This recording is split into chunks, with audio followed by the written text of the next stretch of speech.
Excuse me? Has anyone here seen the last episode of Dragon Ball Super? Have you? No? Why? It was so good.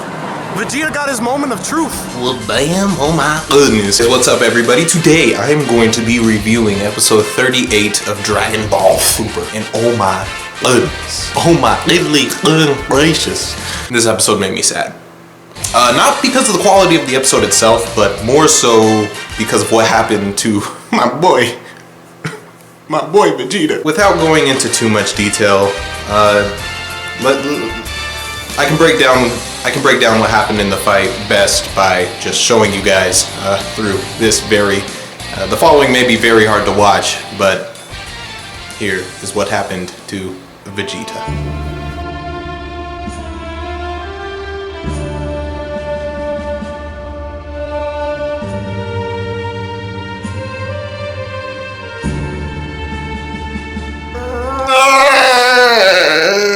I never learned how to cry as a baby. I was actually born with a straight face, and I learned how to smile, but I never learned how to cry. But I think that's how people look when they cry. Or constipation. One of the two. Anyways, so Vegeta gets knocked out. Hit has this kind of cool line. Remembering off the top of my head, alright, he's like, we're not allowed to kill them, right? And then the referee's like, yeah, you can't. And he's like, well, he can't surrender while he's in this state. Pretty much Vegeta is ruled to be out, and he just went out so easily by Hit. So basically throughout the fight, Vegeta can't, he's fighting Hit and he can't really figure out how he's getting attacked, what's attacking him, you know, blah blah blah, you know, he can't figure it out. And me, just so you guys know, I don't look at any spoilers. Fuck spoilers. How can you enjoy the show if you look at spoilers? If you know exactly what's gonna happen or what eventually is gonna happen, then there's no like edge of your seat suspense anticipation. I don't know, just as a Dragon Ball fan, I feel like, or just a fan of any show, I hate spoilers. Like, I can't fuck with them. So yeah, don't bring those over here. So I don't know anything about Hit's technique, long story short, although I do learn by the end of this episode. So during their fight, Vegeta is unable to catch Hit, and meanwhile, Jacko and the Galactic King were kind of watching over this fight, and Goku teleports to Jacko and asks if he notices any weird moves that he's doing, and then Jacko's like, oh my goodness, look at my eyeball. Look at my eyeball. Nah, I don't see anything. And then Goku's like, oh, wow, you even can't see anything. And it's kind of hinted, you know, Jacko can see everything. Pretty much he determines that Hit literally vanishes right before his attack. And then the Galactic King person, Octopus, I really don't like his design, random note. He suggests that it must be a time leap. And essentially what the time leap is Hit will pause time for 1/10 of a second and then attack and then unpause time. And because they move at such a fast speed at this stage, you know, in their lives, you know, they're ridiculously fast, way faster than the speed of light. 1/10 of a second is like ridiculous amount of time. You know, it's a sufficient amount of time to really do a lot of damage, as we saw against Vegeta. So I feel like even that one hit that Hit did on Vegeta could very well have been multiple if he was going all out, and we might see that when Hit fights Goku in the next episode, which is what I'm briefly alluding to, is Goku was up next in this fight. Oh, by the way, random note, so let me just get this straight. The people in Dragon Ball history who are renowned for being able to pause time and attack are Whis, the man who trained the God of Destruction, and Goku and Vegeta, Hit, the strongest assassin in Universe 6, and Guldo.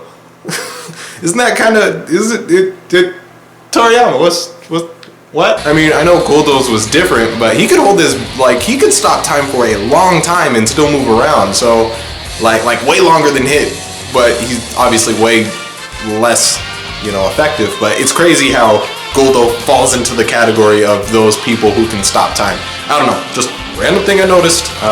They're trying to make a big deal out of, you know, Hit being able to pause time and, you know, all that shit, leap through time. And then, you know, I just thought of Guldo right away. Like, this dude could hold his breath for a good, like, 30-40 seconds and do a lot of shit. But we didn't know about that motherfucker either.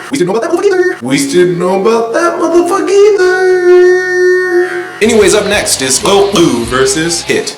It's Goku.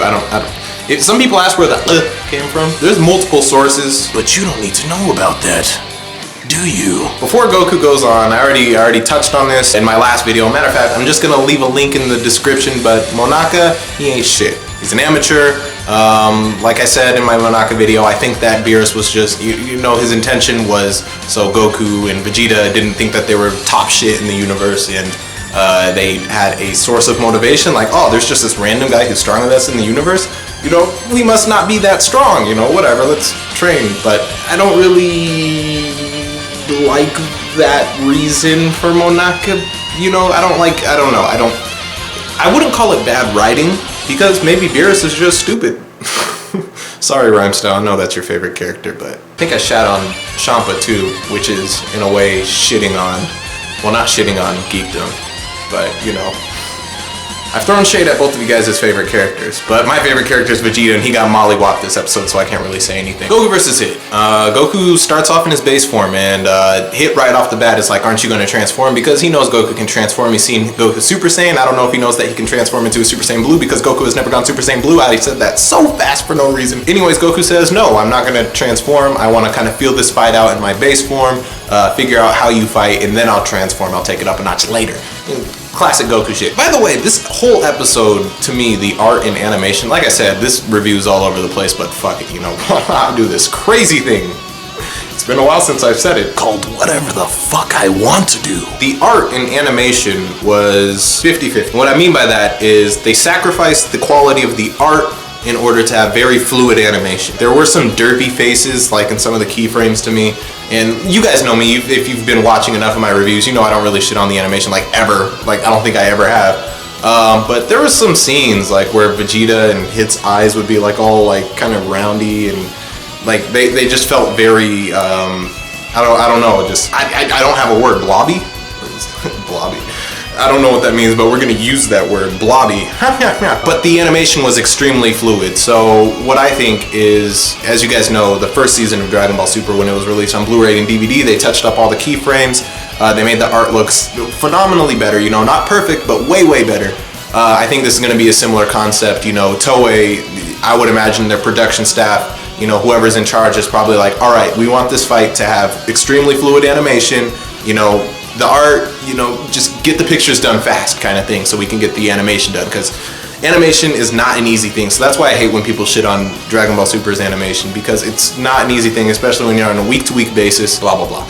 But fuck it, still good. So Goku's fighting Hit, and Goku is actually doing a bit better than Vegeta. You know, Goku's kind of like, he's being very agile, you know, jumping around Hit, jumping up to Hit, attacking Hit, and then Hit's like, and then Goku's like, and then Goku just gets back up and tries again, tries different things over and over again. Mind you, Goku does know about this time leap thing, because he talked to Galactic King and also Jacko about this prior, so he kind of knows what he's in for.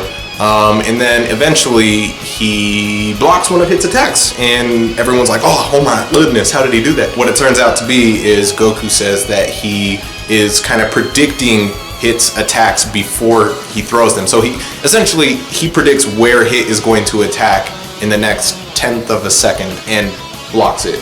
Very tactical, and there's a lot of people who are kind of pissed about how Vegeta got destroyed in his Super Saiyan Blue, and Goku is kind of keeping up in his base form. I mean, Hit could be restraining himself because he's just hitting the vital parts, but I feel like any impact that hurts a Super Saiyan God / Super Saiyan Blue should also hurt a base form Goku. Like I said, this could be Hit, you know, maybe he knows how strong Vegeta was in that form, so he hit him with enough power to not kill him. Because think about it like this, if Hit would have, alright, yeah, maybe headcanon here. Alright, I can always find headcanon to make myself sleep at night, make you guys sleep at night. I mean, all you have to do is think of me at night, but don't actually do that, because that'd be kind of weird if you thought about me while you slept. But I mean, at the same time, you know, can you help it? I mean, you probably could, because look at me.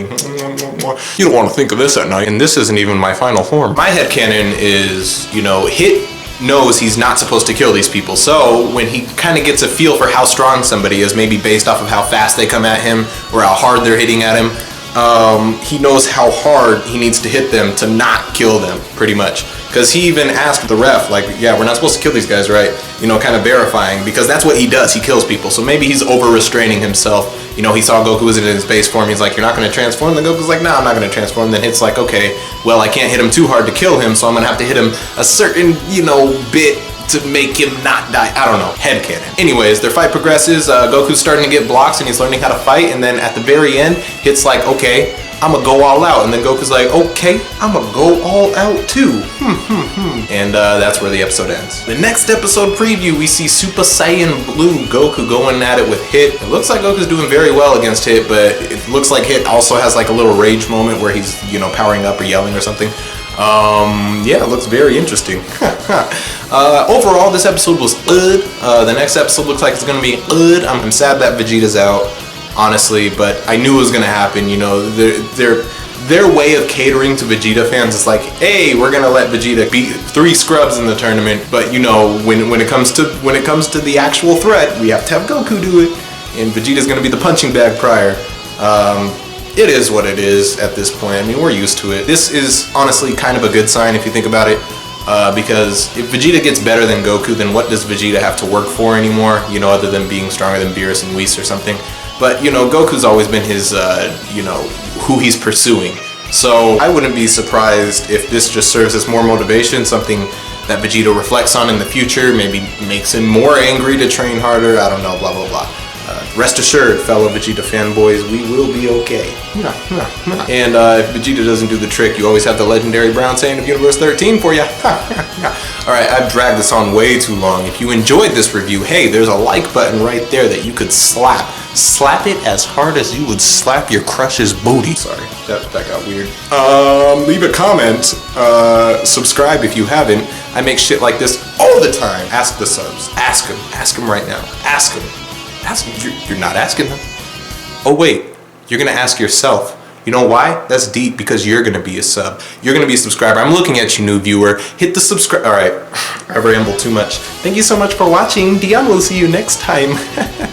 Not racist, because I didn't specify any ethnicity when I was doing that. But if you thought of an ethnicity, you're probably racist. Deep. Think about it. All right, I will see you guys next time. WUAH BAMMM.